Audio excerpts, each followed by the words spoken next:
Respect fades when you give too much of yourself. How many of you have learned that lesson?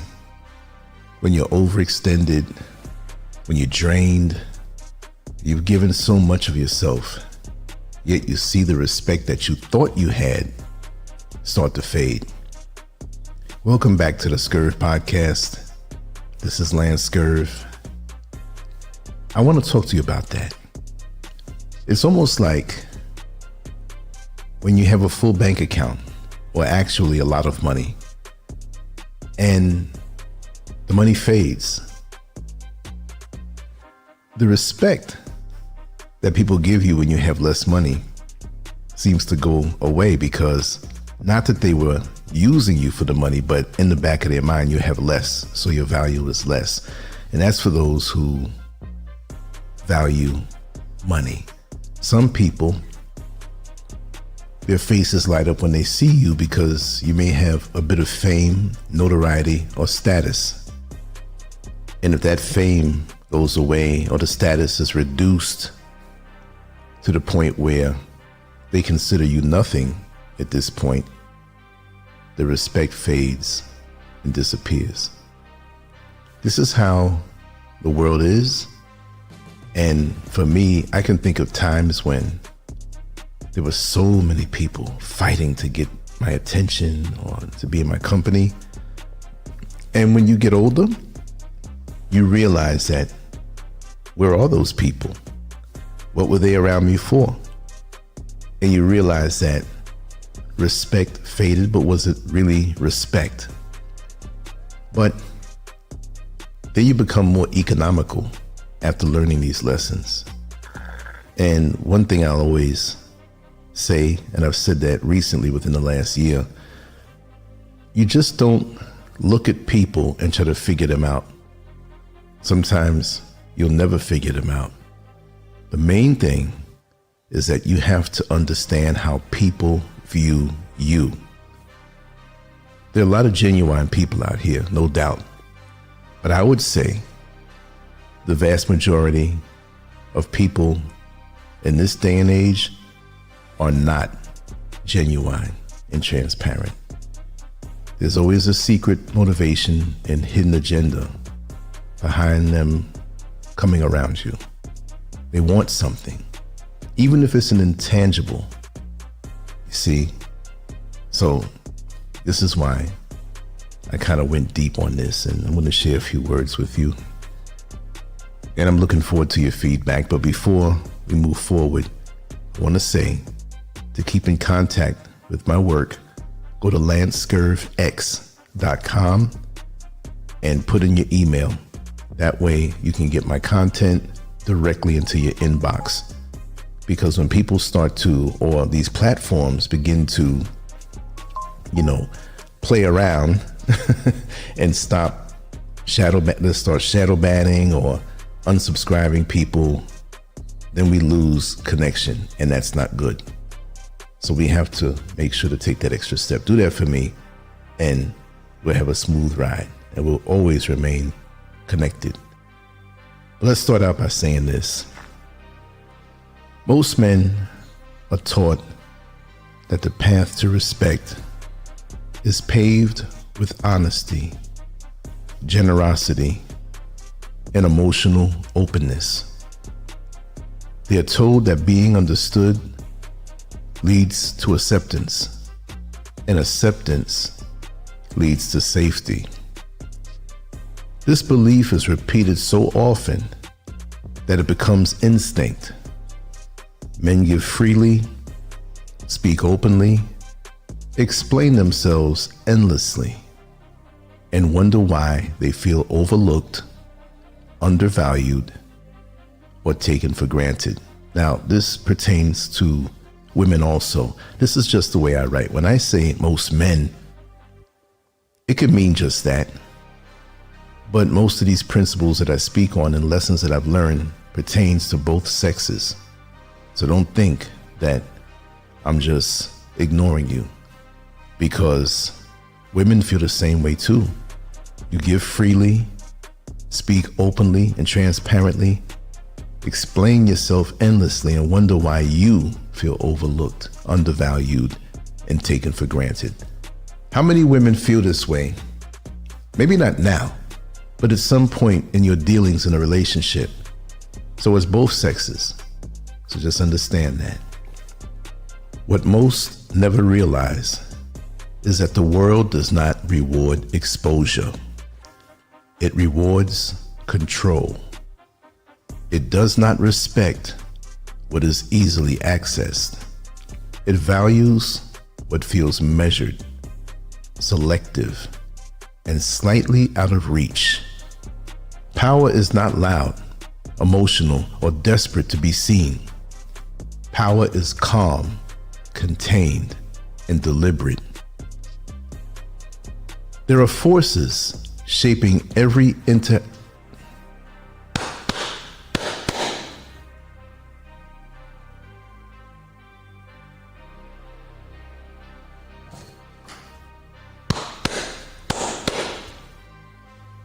There are forces shaping every interaction you enter, whether you are aware of them or not. These forces decide who listens when you speak, who tests your limits, who respects your presence, and who quietly disregards you. They operate beneath words and above intentions. They are not moral rules. They are psychological laws. These laws do not care how kind you are or how fair you try to be. They respond only to behavior, consistency, and perception. They shape how others feel around you, how they calculate your reactions, and how they treat you when you're not in the room. To ignore these laws is to be controlled by them. To understand them is to move through life with clarity instead of confusion. What follows is not about cruelty or manipulation. It is about discipline, restraint, and learning how power actually works in the real world. And let me tell you, you're never too old to find out how these laws work. I thought when I left America that I pretty much knew. But even when I landed here, I learned so many laws in human nature, in power, control, manipulation. And I'm happy and glad that I endured and surmounted those challenges, because it has molded me to know so much more than I knew before that period. And I think I knew a lot. I wasn't big-headed and thought I knew everything, no. But you can always learn a lesson. But you need those lessons, and you need that chaos to teach you, to make you even better. Because that's how diamonds are made, through pressure. So any situation you're in that teaches you this, whether you read a book and learn, or you're actually in the situation and it forces you to see the hard way how these things work, be thankful that you came out of it, and you came out of it better. And in that respect, those things can't happen to you again, because you're so much wiser. The foundation of all power dynamics begins with scarcity. People respect what they cannot fully access. The moment your time, attention, or emotions become freely available, their value actually drops. When you overgive, overshare, or over-explain, you are not being generous. You're teaching others that your presence comes at no cost, and anything without cost is taken lightly. Human nature is drawn to what it feels is limited. People protect what they work for. They cherish what feels earned. They forget what is handed to them without effort. This is why the man who is always available is ignored. Why the one who always listens becomes the dumping ground. And why the one who always says yes carries the heaviest load without reward. Withholding is not cruelty. It's discipline. It is understanding that your inner world is not public property. Can I say that again? It's understanding that your inner world is not public property. When you ration your attention, your presence gains weight. When you speak less, your words land harder. When you're seen less, you're remembered more. Scarcity creates gravity. Power is also shaped by restraint. Showing your full strength removes mystery. Once people know exactly how far you can go, they stop fearing the unknown. True authority lives in implication, not display. The punch that could have been thrown but wasn't carries more weight than the one already delivered. Unpredictability forces others to calculate around you. It makes them pause. It makes them choose their words carefully. When you only show enough strength to warn, not enough to expose everything, people imagine the rest. And imagination is more powerful than proof. Emotional control is the next battlefield. In every relationship, one person is more invested than the other. That's a fact. The one who cares less holds the balance. Emotional distance is not coldness, it's placement. It allows your presence to be felt without becoming guaranteed. When you give yourself too quickly, you surrender leverage. When you slow your responses, limit your availability, and refuse to chase clarity, others begin to lean in. They replay your conversations. They analyze your silence. They reveal their needs while you remain centered. Loyalty is not built through constant access. It's built through significance. When your attention must be earned, it feels valuable. When your presence is selective, it feels like privilege. People fear losing what they never fully possess. Warmth complicates this further. Friendliness opens doors, but it should never dissolve awareness. Smiles do not equal sincerity. Compliments can hide rivalry. Proximity allows observation, not trust. You can be polite without being exposed, pleasant without being predictable. Eventually, someone will test your limits. Silence can be mistaken for softness. Calm will be read as submission. This is where boundaries must be defined. Correction must be decisive. A single clear consequence teaches more than endless warnings ever could. A punishment delivered calmly carries more weight than one fueled by anger. Rage looks emotional. Calm looks final. When a consequence is enacted without explanation or apology, it becomes law. And law does not invite negotiation, not one bit. Arguments, on the other hand, weaken authority. To argue is to seek validation from someone who has already chosen not to give it. Silence forces others to confront their own uncertainty. It exposes their need for reaction. Presence without defense becomes pressure. Reputation carries power beyond the moment. It moves ahead of you. It shapes rooms before you enter. Reputation is not built through words, but through consistency. People remember how you acted when pressure was high, and even more when you thought no one was watching. Morality often confuses men because it is presented as universal. It's not.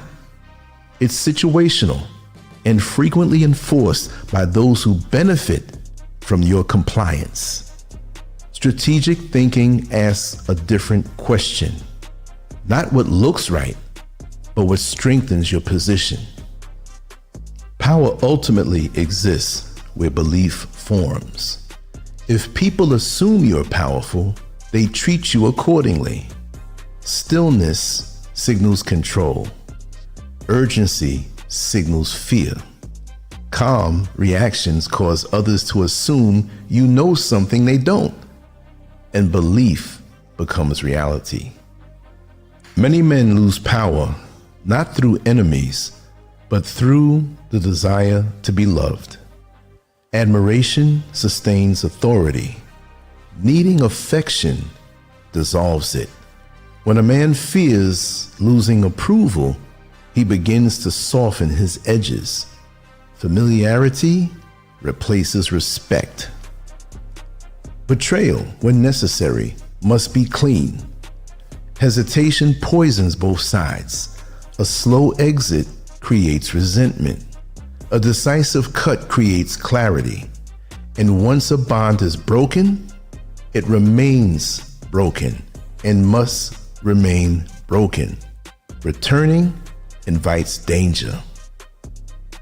Finally, disappearance preserves mystique. Predictability kills influence. When you withdraw at the peak of expectation, your absence does the speaking. Silence becomes mythology. People remember what leaves before it becomes ordinary. Power is not about dominance. It's about discipline. It's about understanding how perception, scarcity, and restraint shape human behavior. The men who struggle most are not weak. They are simply unaware of the forces acting on them. These laws do not make you cruel. They make you intentional. They do not strip emotion. They place it under control. They teach you how to move without chasing, how to speak without explaining, how to be felt without forcing presence. You do not need to announce strength. You need to be someone others calculate around. You do not need to be understood. You need to be respected. And respect is built through consistency and not confession. If these ideas feel uncomfortable, that is a signal. Growth often begins where old beliefs collapse. The world rewards clarity, not comfort. And those who understand power no longer move blindly through life. The real question is not whether these laws exist. They operate whether you accept them or not. The question is whether you're ready to see clearly and move accordingly. And this is why I'll say it this way, although it's not a game, I'm always upping my game. Once you punch me with a certain blow, you can be rest assured you won't punch me with that same blow. See, the strategy of it all. Learning through what you've been through, that is very important. And doing it the old way, that never got you results. Why continue to do that? No, it's got to be a change. And when you change, just like one of my favorite sayings, it's like sharpening a blade that cuts through life like a hot knife through butter. No more confrontations, no more battles, no more rolling around in the dirt with people who are not worth it. You make your boundary, you stand your ground, you have your principles, and you adhere to these laws. Final. Let me tell you something. When you do that, life gets so much easier. And at that phase, it'll be easier, but there'll be other battles that you have to deal with. And when you learn from those battles and those dealings with these entities, it will be a learning experience as long as you keep your eyes open. I hope these thoughts weren't too heavy or too much, because sometimes I can get real intense, but that's my signature. I'm very intense as a person. And I'm just glad that you're here with me. If you made it this far, look for more today. I have a lot of content that I'm going to create. And there are things that are hitting me now as I speak that I know I'm going to speak about today. Once again, go to LANCESCURVX.com, put in your email address so you can get all of the content directly without depending on these platforms that play games and keep you from the things that you like. And know that I really appreciate you. It's going to be a peaceful, wonderful, and productive day. And I wish this for you, to have sound mind, good health, and good experiences. And most of all, to learn from them all. I'm out. I will talk to you later on. Peace.